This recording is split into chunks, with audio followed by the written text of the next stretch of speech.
Hey guys, welcome to the Waggle, the daily fantasy golf show on RotoCurve. My name is Jeff Ulrich. I'm your host. Also go by Wave Goodbye on most major sites, and you can also follow me on Twitter as @thefantasygrind.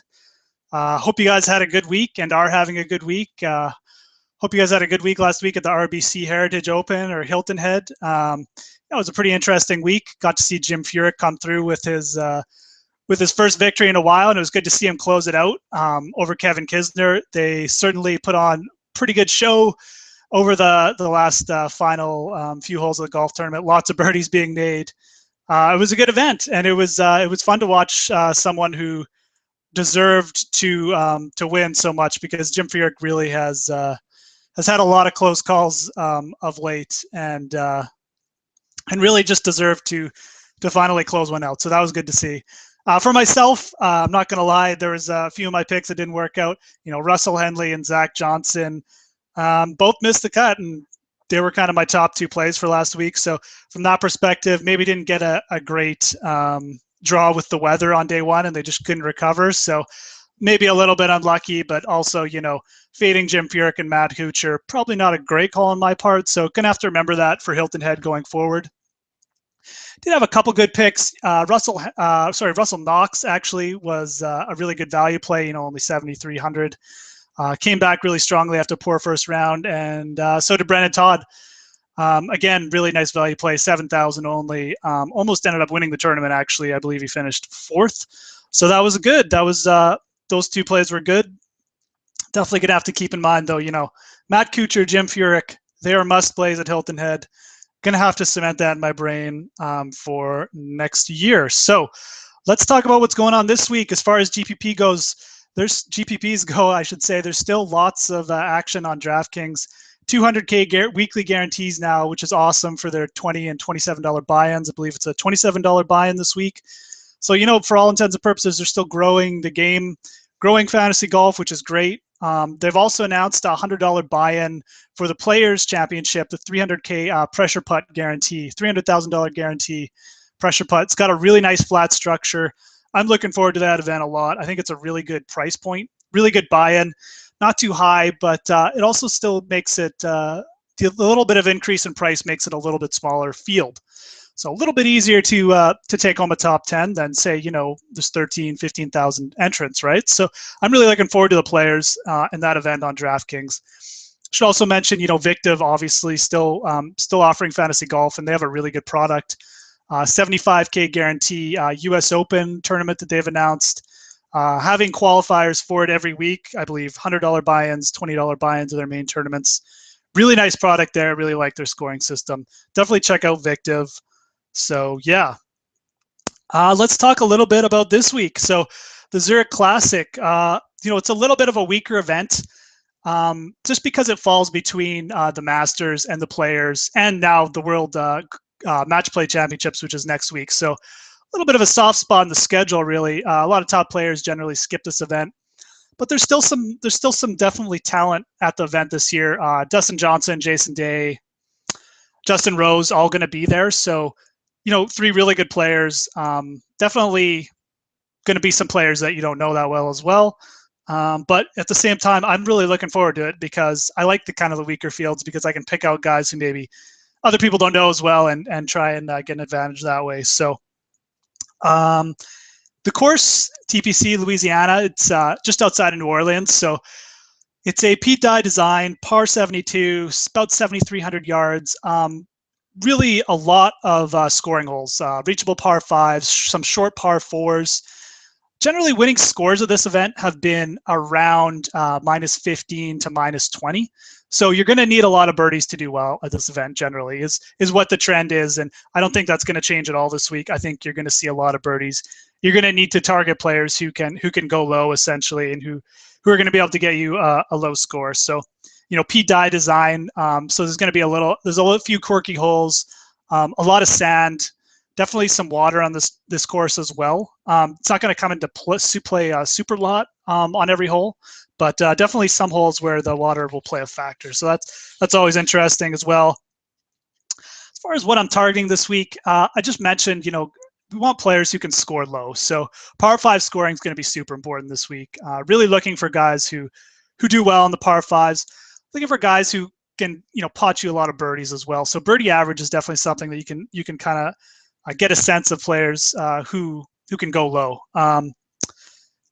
As far as players off the tee, big hitters have fared well here too. But also short hitters and accurate players have too. So there's really no advantage, it seems like, to targeting one group of players off the tee. I'm not really giving it much weight. Jason Bones won here before, but so is Bubba Watson. Jerry Kelly's won here. He's a short hitter.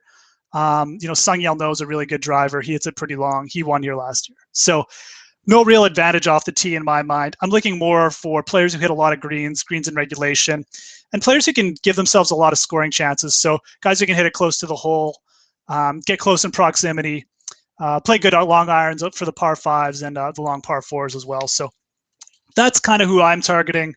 And as far as, stats as well, greens in regulation, proximity to the hole, par 5 scoring, and also kind of taking a look at players who maybe have done well at events like this in the past. And what I mean is weaker fields where scoring, where birdies are really needed. So where scores, tend to get into the 20s, like the John Deere Classic, the Shriners, courses that are a little bit easier with a little bit easier fields. So a little bit of course correlation going on this week too in some of the picks. So with that in mind, let's take a look. Let's get it up on the board here.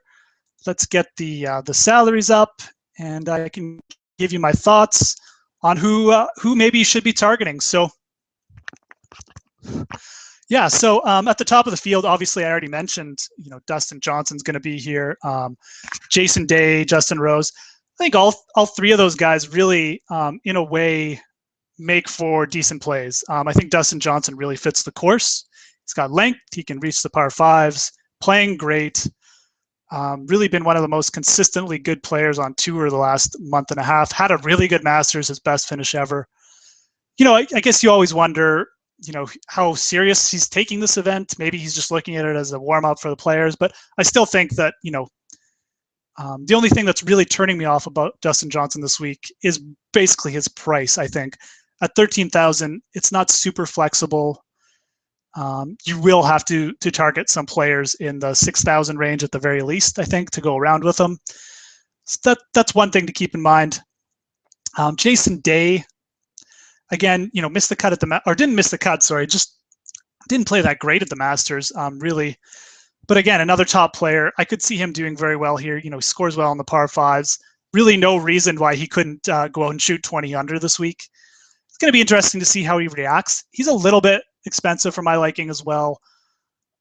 But, either of those players easily could come through this week.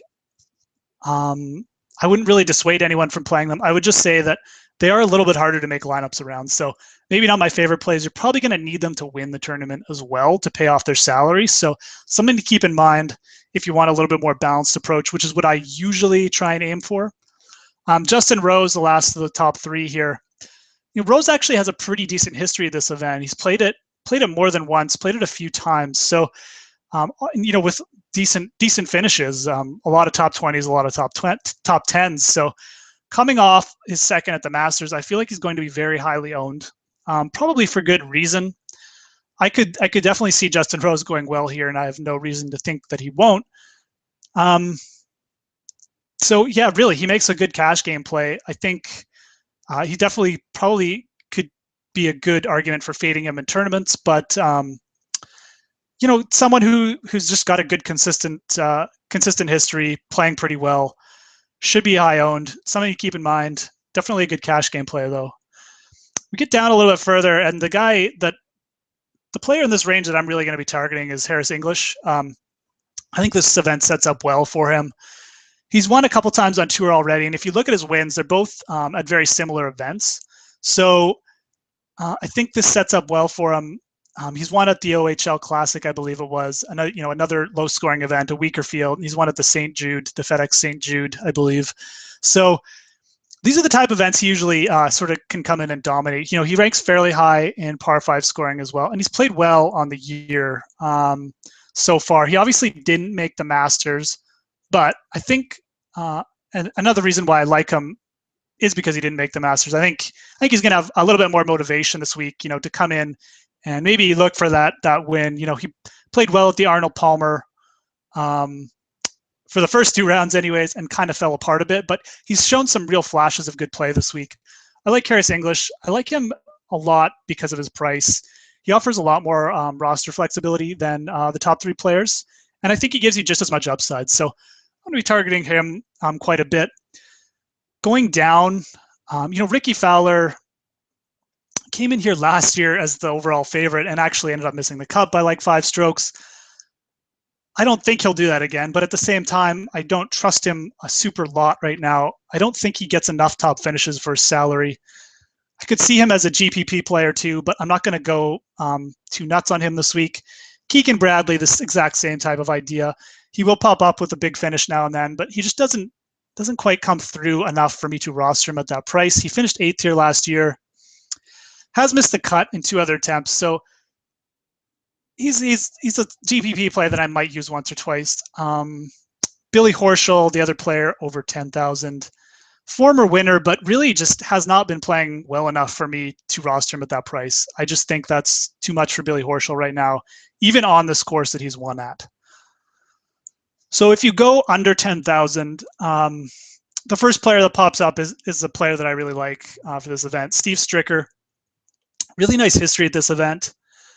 I believe the last 5 times he's played it, he's finished in the top 15 like 4 times. So he really tends to do well at these events. A little bit weaker fields, but also where birdies are at a premium, he really tends to thrive. He's won the John Deere Classic 4 times. I believe he won it like 4 times in a row, or 3 times in a row, which is really insane. And that's an event where, the winner's usually at 20 under, well around 20 under. So same type of event this week. Soft course, lots of birdies needed. I like Steve Stricker.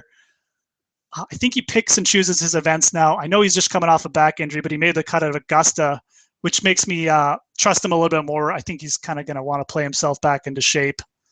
And I just think the fact that he's playing here this week shows me that, he's probably targeting this event and he thinks he can do well here. So I like Steve Stricker and I like him at his price this week quite a bit. Brandon Steele, very consistent this year. I don't believe he's even missed a cut. I think he's playable even at that price, just because of his consistency. Sean O'Hare, been playing well. I wonder if it's he's just a little bit overpriced off last week. He's been playing well enough that he could certainly get a top 10 or even win this event. I just wish he was a little bit cheaper. I'd probably use him a bit this week, but I'll probably be off him. John Peterson. I really wish he was. I really wish John Peterson was a little bit less in salary this week. He is an LSU grad, so he's sort of a local resident, and he's just been playing phenomenal this year. I'll bring up his player card actually. If you look at his game log, I believe he's made 9 out of 10 cuts this year on tour, which is super. His last 2 events, he actually finished T11 at Texas, even with a bad draw. He was on the bad side of the draw at that event. So his T11 is almost more like a T5. And then last week he played great. He was an alternate, got into the event late, and still ended up with a top 20. So for all intents and purposes, John Peterson is playing maybe the best golf of a lot of, maybe not of anyone on tour, but he's playing some pretty good golf. So at 8,900, even though he's priced up there, I'm still gonna advocate using him. I just think he's been playing too well, and with the local angle this week, I like using John Peterson. So even at that price. If we go down a bit, I like Daniel Berger this week. I really think the course sets up well for his skill set as well. 8,400. He's cheaper than a lot of the other top plays. I think he offers similar upside. Once you get under 8,500, you don't necessarily need your player to win, but you do need a top finish and a lot of points still. And I think Berger can get that for you. I think he's been playing well enough, and this course should suit him. With the need to score a lot on the par 5s, with his length, he should be able to take care of that. And my other main play in this price range is definitely Justin Thomas this week. Thomas is he's, for all intents and purposes, kind of become a bit of a birdie machine. He's always been like that. Always been a player who can score well. Ranks 2nd on birdies made thus far on tour this year, actually, and he ranks 4th in par 5 scoring. So really kind of tells you what type of player Justin Thomas is. Been playing well again recently. T11 last week at RBC Heritage, so you have to like the form he's coming in as well. Also did well earlier in the year, had a second or third at the Humana, I believe, another event where, the winner is always around 22, 20 under par. So really just goes to show you that Justin Thomas can rack in the birdies, and I think this course really sets up well for him. The softer conditions, he should, for all intents and purposes, I think be salaried higher than this. I think there's some people above him that I would definitely never take over him. So I think he makes for a great value play at that price, 8,300 this week. He's definitely one of my top plays. Another player I'll mention just before we go under 8,000 here too is Nick Watney. I think Watney. Well, first of all, Watney's won this event before. He won it in 2007, which is a long time ago. But Watney's still a really good player. He used to be a top 10 player in the world, and he played really well at the start of the series. Dropped off a bit, but I think that the break has probably done him some good, or at least I'm hoping he is. I think Watney he's just underpriced this week as well. I think he's a really good ball striker, should be able to take advantage of some of these scoring holes this week. And with his experience on this course, I'm definitely going to have some exposure to Nick Watney in some GPPs. I think he might be a little bit overlooked this week. He's a player I will march out definitely a little bit. So definitely wanted to bring him up. You kind of see in this price this week the weakness of this field. People like Troy Merritt, Jason Bone, Kevin Kisner, they may have had good weeks, but still they shouldn't be priced this high. And in a regular tour event, they wouldn't be, obviously. So you really got to kind of pick and choose this week as you're going through the salary ranges and just identify those players who might just be ranked a little too high. Jamie Donaldson again, Mark Warren, good European players, but don't play on the PGA Tour too much. I would not pay that much for them this week. I just don't trust them enough because they haven't played on these courses. A player I do trust and a player I like again this week is Russell Knox. His price, he's only went up $400 in price. And considering the weakness of this field, I really just don't think that's enough for him. Obviously played really well last week. Started slow, but ended up finishing quite well. He has played here before, actually shot a 64 at TPC Louisiana a couple years ago. And he's a player who's done well in some of these easier course events, easier field events as well. Finished second to Ben Martin at the Shriners Open earlier this year. And he actually shot a 59 while he was on the web.com tour. So he can rack up the birdies when he needs to. Ranks highly in greens and regulation. Seems to be hitting it pretty well this year. I really think Knox is a player who's going to get a win on tour eventually, probably pretty soon. It's going to be at an event like this, I think, like the TPC, like the Zurich Classic, a little bit weaker field where, scoring might be a little more scoring than usual might be needed. So I like Knox at that price a lot. I think 77 is too cheap for him. Definitely a good, consistent player, a lot more consistent than some of these other guys around this price. I will mention Bo Van Pelt is kind of interesting to me this week. He's a player who gets hot, can score a lot of birdies when he's playing well. And he has a pretty decent history of this event, if I recall. I'm pretty sure he's got a few top 20s and possibly even a top 10 or top 5 at some point in his career. So he's familiar with the course. And again, just a type of player who's, when he's playing well, can really thrive in these weaker field events. So had a nice week last week, which is one of the main reasons why I wouldn't be opposed to using him in a GPP or two this week, but I wouldn't go overboard on him. So he's still Bo Van Pelt. You're still not sure you're going to get. One other really interesting player, and Will Wilcox. He's the type of guy who I don't mind targeting this week because it's a weaker field. He's a lesser known player. He's actually got dual status on the PGA Tour and the web.com, which means he can't play every tour event. So, but that being said, he's been playing really good golf thus far this year. So you just saw he had a T6 at the Puerto Rico Open. Actually just came off a T12 on the web.com tour last week. He ranks highly in greens and regulation and a couple other important categories this week. So I like Will Wilcox at that price. He's been playing really consistently. I really like him because I think he's got the motivation this week. He, a good finish for him would mean a lot. It would mean that, he could possibly get permanent status on tour. And, for me, that's more, that maybe is more important than some statistics and stuff like that this week. Targeting a player like Wilcox, who's lesser known, not going to be highly owned, but has that motivation for a good finish, and for all intents and purposes has been playing well too. So moving down a little bit, Alex Chayka, really consistent play this year so far, and he's got a nice history at this event too.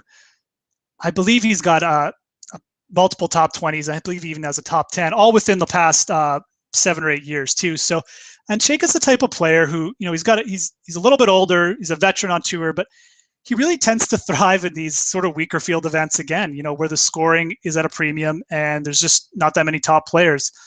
He's got 3 top 20s outside of his win at Puerto Rico. He top 20'd at the Humana, top 20'd at the OHL Classic, and also top 20'd at the Shriners Hospital. All events where the winner's around 20 under, just like this week. So he just, a good consistent player to target at these events, it seems like Alex Chayka is. I like the way he's been playing this year. He's been playing consistent. So a player I'll definitely be targeting a little bit. Right under him, actually, I'll just mention quickly, Luke Guthrie has actually been playing pretty well. So he's a player I wouldn't be opposed to throwing in a lineup or two as well. Maybe more of a GPP play, but in this weak field event, I'm not sure if there's as much discrepancy between plays, just because everyone's got a little bit of a question mark behind them. So another player that's a little bit unknown, a little bit under the radar this week, Kyle Reifers, 2 top 11s. He's finished 11th in his last 2 tournaments, I should say. Just another player is coming in a little bit hot, going to be under the radar, not well known, and someone who just ranks in pretty well in a lot of statistical categories. Top 50 in greens and regulation, top 50 in par 5 scoring. Could go well this week, and if he does, his price is cheap. You can pair him with a Dustin Johnson, and if he gets you a top finish, he could be a huge play, because I don't anticipate him being very highly owned at all. Below him, David Toms has played this event a lot. For all intents and purposes, he should make a good cash game play. I will just say that Toms hasn't played much this year. Makes me a little bit worried about playing him, but his history of this event is very good. I believe he's won it once or twice, and although it was a long time ago, but he just seems to always make the cut here. Actually, another player with a really good history of this event is Jeff Overton. For all intents and purposes, Overton is kind of just like a tour grinder. Makes his decent amount of cuts. Doesn't have a lot of top finishes, but for his price in this event, he's actually not too bad. 6,600. Finished 4th here last year. He's got a 2nd place finish at this event as well. So definitely likes TPC Louisiana. For his price, he's probably a really good cash game play this week. In sort of a field of unknowns, Jeff Overton is probably one of the more consistent plays. So definitely a cash game play with Jeff Overton. I would probably actually lean Overton over Toms at that price. That's just my preference. One other player, actually a couple other players I'll point out at this price range. Lucas Glover, who is really sort of one of the worst putters on tour. He ranks, I believe, in like 210 in strokes gained putting. Has a really nice history of this event. Lots of top 20s. I believe he's got a couple top 10s as well. He's just a player who he's striking. He's a very good ball striker. He's 4th. I believe he's 4th in greens and regulation. Obviously a former major championship winner. He just struggles with his putting. And I think this week, the reason why he's done well this course and why he could do well this week is just that the greens this week aren't as difficult as usual. Not as contoured, not as fast. Bermuda, a little bit slower. And I think Glover just sort of benefits from that, because he really is a good ball striker, and he really has proven that over his career. He just struggles with the putter. So I think given his history this week, and given the fact he actually was 18th last week at a course I didn't think he would do well at, he makes him a pretty good play at this price range. He could definitely peak up into the top 10 if he has any consistency with his putting and continues his ball striking. So Glover's another guy at this price range. And the last player I'll just point out briefly is Hudson Swafford. Another big player, really good young player who, for all intents and purposes, has all the tools to sort of do well on tour and do well at this event. Hits it pretty far, struggles with his putting a bit too, but has been playing better recently. And with his game, with his ability to hit it big and take advantage of some of these shorter holes, par fives and shorter par fours. I could see him going well this week. Definitely a player for some GPPs, I think, at this price range that I like.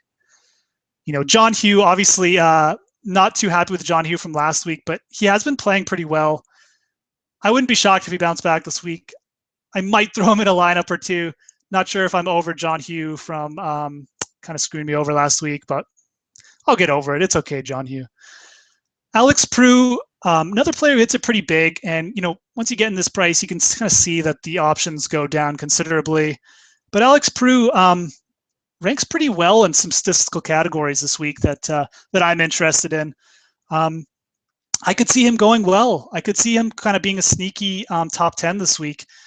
These weak field events, you need to find players like Prue who are kind of going to sneak through the field. And, last year, Andrew Spivotov did well this event last year. So a lot of lesser known players are probably going to have top finishes at this event just because of the weakness of the field. And I feel like Prue sets up well. He's got the length to take advantage of the par fives. Really, it's been having a pretty good year too. So I feel like he could pop up at this event. And then at this price range, you also see Robert Streb. Streb started the season fantastic. It looks like he might win 2 or 3 times on tour. And then the last couple months has really gone sort of off the wagon, so to speak. Missed a lot of cuts. Did make the cut last week at the RBC Heritage. This course should set up well for Streb. I definitely will probably throw him in a couple of JPPs because he's got such good potential if his game comes back this week. But at the same time, I wouldn't go overboard with him. He's just been too inconsistent lately. Yeah, at the same time, I want to say at this price range, there's just not much consistency at all anyways. So, Streb is really the best of the bad bunch. Streb and Prue, I think, once you get under 6,500 especially. So, and once we're getting in this price range, it really is kind of boom or bust players. Prue, Streb, both guys who could do well here. Both big hitters, could have good weeks, could also miss the cut. Wouldn't be shocked either way. But as far as who am I playing at this price range, they're probably my top 2 choices. So going down, not enthralled with any of these players, so to speak, too much. Sam Saunders has had consistent play. Still don't really trust him for a weekly play. One player I will point out, one player I'm going to definitely have some exposure to this week is Eric Compton. I'll have exposure to him in GPPs, mainly only pairing him with some bigger players. Compton, he's proven that he can get you a high finish in a tournament. He pops up every now and then. His problem is consistency. He had the top 2 or the top 3 at the U.S. Open last year. Actually, I believe he finished like 4th at the Humana Challenge earlier this year. Another event, weaker field event, where the winner is around 22 under. So he's proven he can compete on tour. His problem is just that he goes through bad patches. He went through a month earlier this year. We had like 4 missed cuts in a row. So what I do like about Compton this week, though, is he was 6th at this event last year. I believe he was 30th a couple years ago. So he's made 2 of 3 cuts. And I believe he's made his last 3 cuts on tour. And that included making the cut at Augusta in his debut there. So pretty good little run he's on. Might be getting his game back. I could see him popping up this week again and just coming kind of out of nowhere. That's generally what he does. And I like Compton because at this price, he can get you a top 5, a top 10 finish, whereas I'm not sure if any one of these other players can. Nick Taylor might have won on tour before, but he hasn't done anything since. Jonathan Bird makes the odd cut, but when was his last top 10? I think Eric Compton's kind of the most proven of this bunch, and if I'm going at that price range, I'm definitely going to be targeting him. Going down here, Danny Lee's a good young player. Could pop up at this event. Not sure if I trust him enough. I might throw him in a GPP. Again, kind of the best of the bad bunch from this price range, in my opinion, though. So going down, not sure why Mike Weir is in this group. Feel like he should be about the cheapest player on the salary chart right now. That's actually kind of strange that he's 5,500. So there are a couple other players that I actually like under 5,500, though, or like as much as you can at this price range. John Merrick, former winner on tour, has actually played this event 8 times since 2005 and has made the cut all 8 times, which is actually really kind of fascinating. Very consistent at this event. And as you can see, he's really picked his game up a little bit in the last month. Top T26 last week, T15 at Texas, which is really interesting because that was a really tough event. Former winner on tour. And with his record at this event, I really like John Merrick this week at 5,500. I'm going to be pairing him with my studs in a lot of lineups, I think. Great chance of making you the cut, I think. And that's the type of player you want at 5,500. You're not looking for top finishes. You're looking for players who can make you the cut and get you 4 rounds of scoring. And that is definitely what John Merrick, he's the type of player you're looking for at this price range this week. And my other play would be Bryce Garnett. Bryce Garnett traditionally is a very consistent player, makes a lot of cuts when he's on. Did not start out the season well at all, but as you can see, he's been playing a little bit better recently. T11 last week was in the mix actually, with the leaders. So that was interesting and played well at Texas Open too. So like John Merrick, Bryce Garnett offers you consistency at a very low price, which I like. So Merrick and Garnett, both players I'm going to be targeting a little bit in that price range if I have to go down there, which I don't want too much. Really don't want to target too many players this price range. There are a couple other plays. David Hearn, fairly consistent player, pretty good record at this event.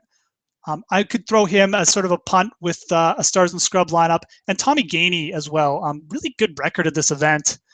Not a consistent player by any means, but at this event, he just seems to make the cut and has a couple top finishes. So, excuse me. So Gainey, definitely a player, probably the cheapest player I would go to this week as far as price on DraftKings. Good record of this event, and probably a good chance of making the cut. As far as players under Gainey at 5,200, I'm not really going to venture too far under. Tony Finau is a good young player, hasn't been playing too well lately. I wouldn't be shocked if Finau showed up at this event. He could take advantage of the par fives with his length and have a hot round or two. Worth a GPP play perhaps if you need someone in that price range. As far as who would I go, Finau or Gainey? If I had to take a choice, probably lean Gainey for cash games and Finau for a GPP play. Finau probably just a little bit more upside in my opinion. And that's pretty much it as far as players that I'm targeting this week. I'm not really going to be going under 5,000. I don't think there's enough need for it this week with the weak field and just the inconsistency that the players under 5,000 offer. I'm just going to be avoiding players under 5,000. So those are kind of my punt plays there that we went over last. Like John Merrick at 5,500. I think he's actually probably maybe even a decent cash game play if you're going to kind of go heavier, top heavy. Like Bryce Garnett for a decent play, possibly cash game play, maybe more of a GPP play as well. And like Tommy Gainey and Tony Finau a little bit if you want to go Stars and Scrubs for a GPP. So those are my main plays this week for DraftKings, and hope you enjoyed that preview. So, in closing, it's a little bit different week. It's a weaker field for sure, but for fantasy purposes, your goal is still the same. We want to roster six solid golfers, I should say, all of whom are going to potentially make the cut, get us 4 solid rounds of golf, get us 4 solid rounds of fantasy scoring. Even though the players may be a little bit less unpredictable, you still kind of want to target those players who have a good shot at making the cut. So, but at the same time, don't be afraid to target players this week who might be a little bit lesser known. For all intents and purposes, it's going to be a fun week. I think it should be interesting. There should be some names who pop up who people aren't that familiar with. So that'll be interesting. Next week, Match Play Championship. I think that means that there's no daily fantasy golf, unfortunately. Good event to watch, not so good for fantasy golf because it's all match plays. So probably won't be doing a preview show. But 2 weeks from now, we got the Players Championship going on, as I already mentioned. That's a great tournament. Top 50 players in the world always attend. One of the best tournaments of the year. So that'll be good. And more big tournaments on DraftKings coming up for that week. So that'll be fun. So make sure you keep checking out RotoCurve, guys. Obviously, weekly preview show. be here every week doing the daily fantasy golf preview thing on the Waggle. You can follow me in the meantime at the Fantasy Grind on Twitter, and keep checking back on RotoCurve too. Lots of great fantasy content, not just golf, baseball as well, and football later on. Always trying to decrease your learning curve at RotoCurve. So yeah, hope you guys enjoyed the preview this week, and good luck in your tournaments. And we will talk to you next week or the week after potentially.